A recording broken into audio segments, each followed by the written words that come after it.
So, guys, welcome to the second official Zoom meeting for the Norwood Football Club.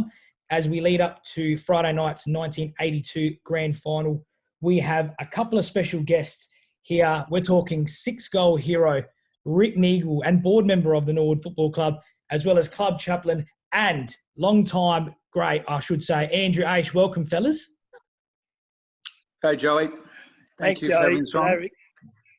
Now, firstly, listen, both of you like fine wine. You're just getting better with age. How have you been at the moment with the isolation, and how's everything going?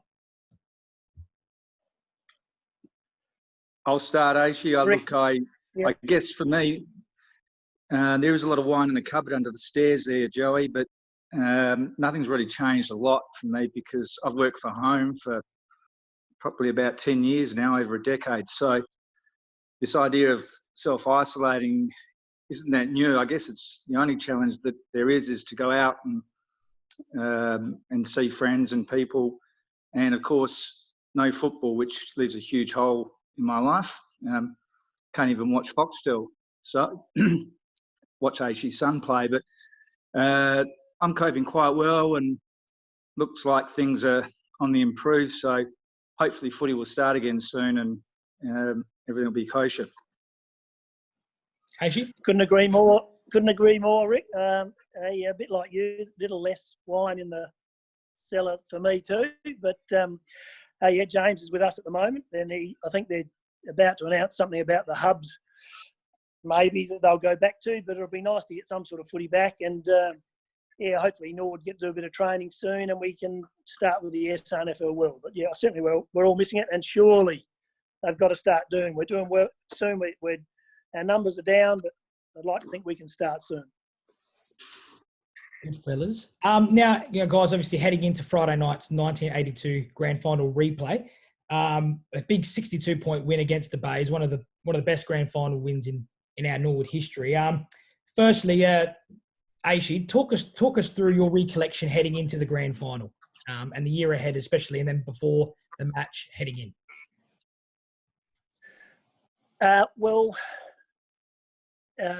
2 weeks before we beat Port in one of the finals, and so then we were sitting out and watching Port play Glenelg in the preliminary final. I remember we're all in the, well, depending which way you look at it, we were in the forward pocket down the southern end as a team watching the game, and it just happened to be that game where David Granger went berserk and was belting Cornsley, and I think the crowd were getting almost as good a reaction out of watching us laughing at this, realising that we were going to play one of these teams the following week, and they were just belting each other. And from an Norwood point of view, it was actually great to watch.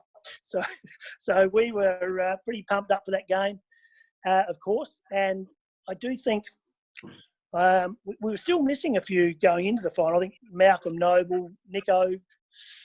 Can't remember who else. There was someone else who wasn't playing as well who could have been playing, but it was just an exciting week.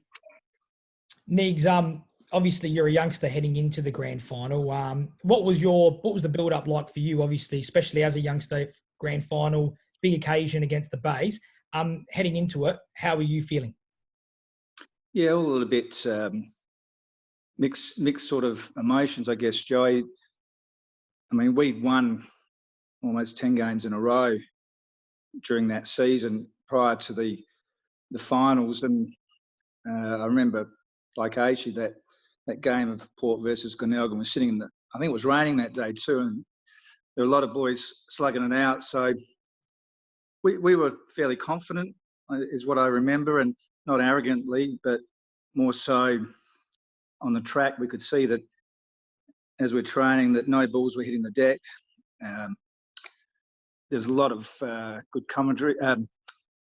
Guys just being really switched on, and we really were a team. And there's all that fanfare before the grand final too that you do with the car parade that goes through the streets.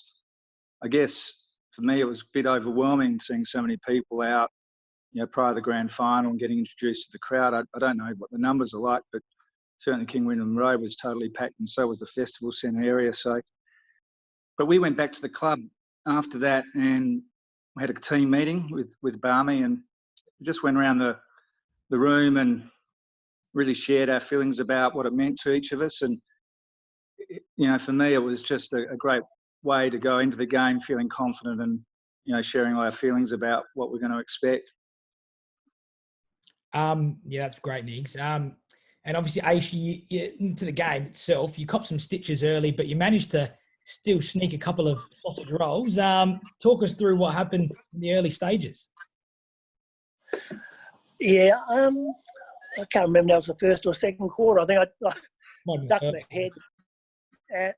ducked my head, and Jimmy LaHoo's knee collected me in the head, and I fell up there, and sure enough, there's a bit of blood flowing there, and the trainers helped me off, and good old Doc Sando in there says we're going to have to whack in 7 stitches. I think the commentator said I had 1 stitch, which made me look like a bit of a wimp, but no, there were actually 7 stitches in there. Doc Sando stitched me up, and I think I sat out a quarter or 2 or whatever, and then came back and played. But there was nothing that was going to stop me from getting out there. It was just the atmosphere was just unbelievably good, and it was pretty tight early. I think the game they got it. They were a really good team. They had Weston and McGuinness, Chris McDermott. They had a pretty darn good team, but obviously we were up for it. Nig, so you've kicked your first in the first quarter, and did you expect to boot another 5, or was it just the situation of, look, just get it to me, I'm red hot, I'm just not missing today?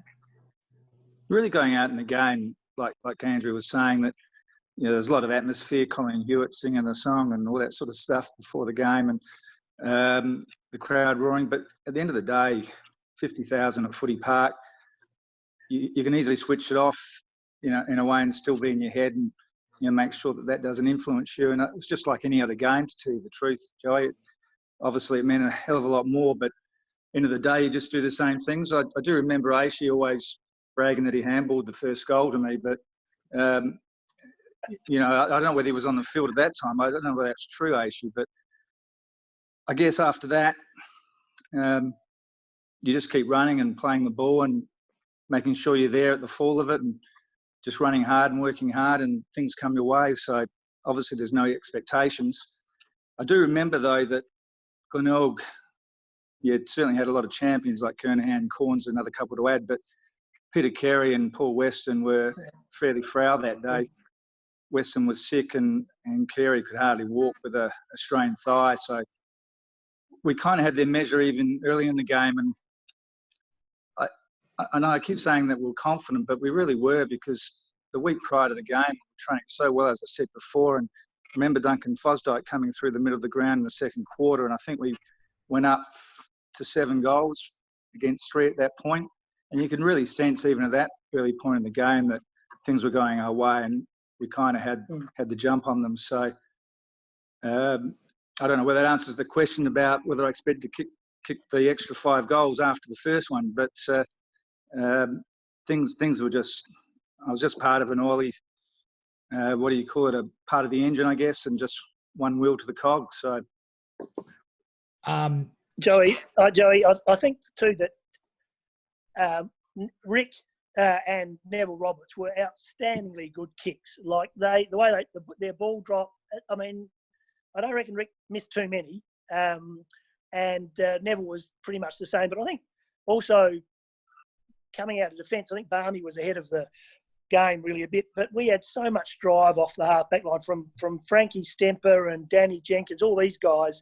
Their run off half back was just amazing. If you look at the replay again, Frank Stemper, he was just fantastic coming out of the back lines with Jimmy Teal. I mean, some great names there.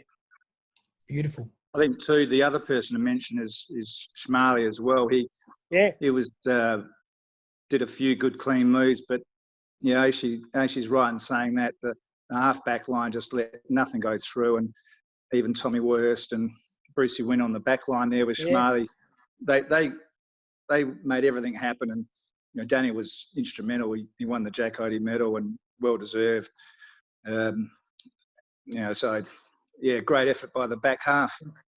I was going to say after the game, listening, Barmy said that they played some beautiful football. Do you feel that that was probably the best complete performance of the year itself, or is there another game during the year that you think that was a bit better than that, even though that was pretty good, 60 points in a grand final?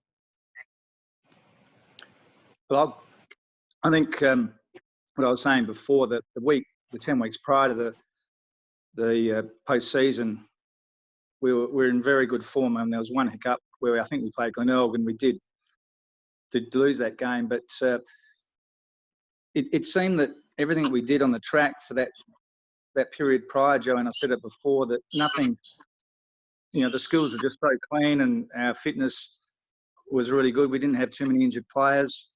It's just a great game of footy with very, very, very few mistakes on our behalf. So obviously, it's up there in terms of, one of the great wins for the Norwood Footy Club. But I don't know whether Aish, you have anything else to add about that, but keep saying that I'm confident. I don't think I remember much about the rest of the season, to be honest, but the finals were just so exciting. And I think one of the things that, that was my first, certainly the first grand final, but the atmosphere at training, with all the fans too, was just, I'd never experienced that before too, but just to have that sheer volume of people at Norwood Oval, which is just a great oval to watch any sport just about, but the atmosphere leading up to that whole week was just sensational. And it's exciting. It's funny actually, the people at the training venue nights that we trained on Monday, Tuesday, a little bit on Wednesday, but then on Thursday. But there was more people there than there are now at our current games, which is just about. Yeah. There's almost 3,000-4,000 people there, and barbecues and the bars open. Not for us, of course, but it's a great week. Everyone says it's great to be a grand final week, and it's so true. You got to make sure you win them though, because I don't think they feel that good after that. No. Aishi, I was going to say, how special was it for you and the family to share the win with brother Michael? I mean, what a feat it was to win a grand final together. Yeah, it's a pity there weren't more of them. That was more my part. But I know it was pretty good, and the family were very supportive, like all families are. And it was it just felt pretty natural. No, good. And obviously after the game, talk the fans through what the post-match celebrations like. We don't have to go into too specific stuff, but just after the game and in the change rooms together, and then afterwards, after that, what was that like? I actually remember sitting down after we'd run around the oval, going to the changing rooms, and Keith Thomas and I just sat down in the changing rooms. We were the only two there, and we didn't even say anything to each other. Just, I don't know, you were numb a little bit. Obviously, there's a lot of elation involved, and the first 10 minutes after the game finishes, there's just a lot of joy and hugging and whatever. Just needed to pause a bit, and Keith and I just went then back into the main room and celebrated with all our supporters and players. I think getting back to the club too was great. Bruce McAvaney was the MC there on that night, introducing us to the Norwood community, and the whole oval was just full. It was incredible, and obviously better than losing. Winning is a great feeling, and it still stays with you. So, I think I think after a lot of big events, that first reaction is sometimes just relief. It's a long season, and there's a big build-up, and then at the end of it, there's a sense of relief along with the joy. I think that was the case too. But then getting back to the oval and sharing that with everybody, it was pretty special. Beautiful. And just lastly, guys, I mean, away from the game, do you still keep in contact with a lot of people from that team, and your friendships from that day? I mean, how important and how special is it to share it with with your teammates? Well, it's funny as we're speaking now. I'm actually thinking of Jimmy Till and Jeff Ferring as we speak. Yeah. Two guys that were part of that premiership year, and Jimmy, of course, our vice captain, who died tragically in an accident at work in the city, and then of course Jeff Faring, who was an integral part of our ruck team there. I mean, he was new to the club from St Kilda. Barmy brought him across, and as we all probably well know now, Jeff's no longer with us. But I just feel it's almost like there's two players missing. It's almost like 10% of the elation's gone in some way. I don't know how I explain that, but thinking of them. And during the week, of course, so what I was going to add is that obviously being the club in the role as a board member, I see a lot of the past players come through, and so I'm fairly connected still to the club, and I see Aish around there when he has a chance to come over the other side and speak to us. You're around Aish, of course, counselling with the players a lot. And I've got to say that currently the feedback I get from the players is that Andrew Aish is just a legend, and the way that he counsels the players, no one sort of knows. He sits there in the background being a support, more around the emotional and psychological space for the players, and it's an important part of our club. I'll give you that $50 afterwards, Neeks. No, it's very, very nice of you, Neeks. No, I guess it's a bit unfortunate this year because we've had, in catching up with people, we've caught up at a few funerals for, Black Duck, Robert Odie, and there's a few. Dean Southwood recently died, which unfortunately, due to the circumstances, there's no funerals we can go to in one sense. Big Kev, there's a few who we've seen die this year already. It's been really sad. We've caught up then. And occasionally we do catch up at the games with a few of the past players. There's a few, I think there's more and more past players being involved in the club in a hands-on sort of point of view as well. So, it's just, and I guess all of us can't wait for the new development, the Wolf Blast Centre, and thanks to Wolf for everything he's done and all the other, certainly financial support, all the supporters who've joined the Fortis group. So, I guess Rick and I both encourage you to keep doing that. Get some, just to support the club in this tough time that we're all going through. And I guess, guys, don't forget the players too. They're all doing it a bit tough too. So, but we're a solid club. We'll be right. Nah, that's excellent, guys. No, I'll really appreciate you guys taking the time to have a chat about the 1982 grand final. Everyone's going to be looking forward to it on Friday night. So we'll be having a Coopers and a Barossa boy and tuning into what was a fantastic win. So I really appreciate it. Thanks, Neegs, and thanks, Aishi. Good on you, Joey. Cheers. Good on you, Joey. See you, Aishi. Good on you, Joey. Good on. See you.